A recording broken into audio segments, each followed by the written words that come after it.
Hi, I'm Ron James. Thank you for joining us for this exclusive interview with Bill Homann, the keeper of the one and only Mitchell Hedges Crystal Skull. Now, if you enjoy the subject of crystal skulls and you'd like an opportunity to support our work and get a fantastic deal, I'd like to tell you about these two DVDs. This is In Search of the Crystal Skulls and The Crystal Skull Experience. Now, both of these DVDs are available on my eBay store for the price of one, and I'll pay the shipping. This is a fantastic documentary about crystal skulls. It features David Hatcher Childress, it features J.J. Hurtak, author of The Keys of Enoch, and of course Bill Homann, and we discuss not only the Mitchell Hedges skull, but the whole lineage of well-known skulls. So again, it's a fantastic documentary.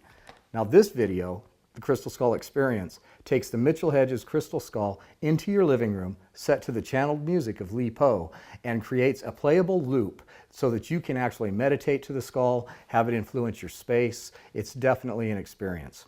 So anyway, check out eBay, follow those keywords, get two for the price of one, and again, thank you. And now, here's the interview.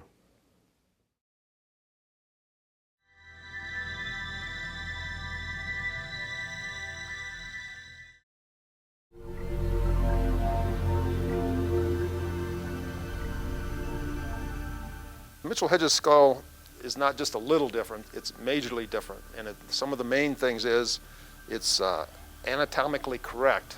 You know, they did tests on it back in the 90s and with a forensic team, and they put skin and muscle on it, and they determined that it was a female between 25 and 29 of Mesoamerican descent.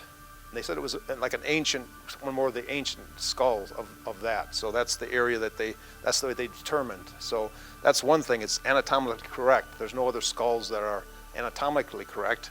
And also, the fact is that it's in two pieces, and that's what makes it really special. Yeah.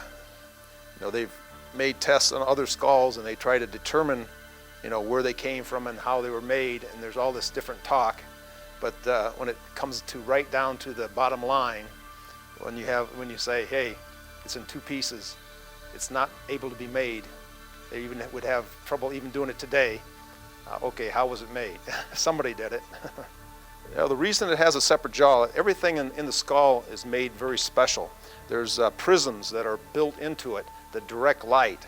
There's lenses in the eye sockets that send the light through.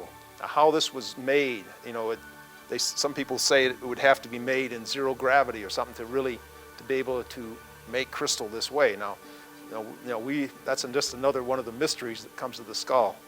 But we found that when we were using a photon camera that shows energy, and by watching it and separating the skull from the top from the jaw, that the energy was not so great in the jaw until we put it together. It was like a key going in a lock. So that was kind of an unusual thing. So the jaw is a very important part of the whole skull.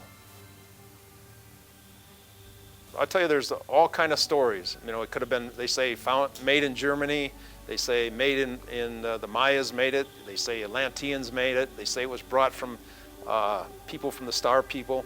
So where it really comes down to is more mystery than there is truth. It's hard to say what the truth is, because as far as making something like this in Germany, the Germans were very good at working with crystal, but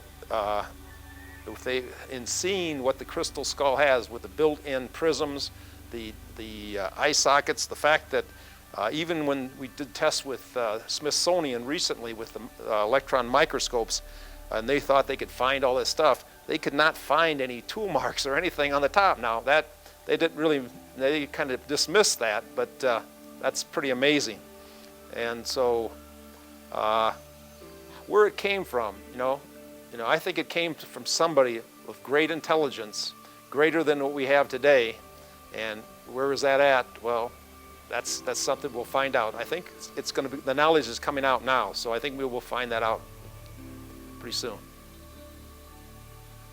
Yeah, they were saying, it was made with dentist drills. That's what their theory was, okay? And the thing is the skull is number 7 in hardness, but it's very brittle. too. So any kind of vibration or heat would cause it to, be shattered and not even be here. So having it here like this, being in two pieces, perfectly made, that takes technology that is not even available today. So where's that coming from? I'd like to know.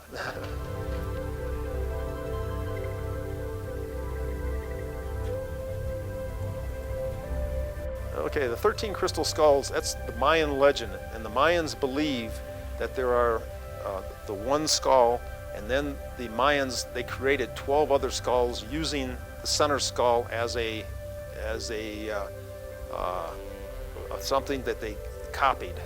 And the 12 skulls are made by the gods, that was what they believe, and they say that the skulls, when put in the proper alignment, and it has to do with peace on the planet, and it has very much connection with this 2012 period that we're coming into. So they say it's very important that these skulls are found, brought out, and that this alignment happens. I do feel that the skulls are being called. Something through them is being called, because I feel this is happening. And now with the shows that we're doing, the sci-fi going all over the world, people are seeing it, and it's affecting some part of their heart or mind, and these skulls are going to be found and brought out, is what I feel. What I feel and what I've seen, I think this is the main skull. I think it was the one that was brought from Atlantis or from whatever. That's my opinion. And I base that on being around it and the different experiences I've felt with it and the things that I have worked with it. It's a crystal, but it's an entity, it's a life form. And you can feel that energy and that life when you're around it. It's a pretty neat thing. The crystal skull in the future, there's a lot of interest in it right now, especially with the movie. But I think that is all because of the period that we're in, right before 2012. Things are happening. We did some major stuff recently that I feel is affecting in a positive way the earth and mankind, and that's what it's all about. And so I'm doing a lot of traveling now. I'm going to Italy next month. I'm going to Virginia. I'm going to Colorado. Then a month after that, I'm going to Europe and like Germany and Switzerland and France, and so it's a few different places. But these are the people that seem to be drawn to it, and I'm going to try to do the best I can to bring it to them. Like in April, I had somebody come from Germany and spend time with me, and then somebody flew in all the way from France just to spend the day.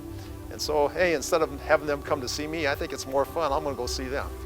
For the Mayans and the Hopi and the Egyptians to have this as a important period of time, and putting this as the end of a cycle, it's not just a little thing. It's a major thing, because we found that the Mayans have been so accurate over the millennium of what happens. They're right on.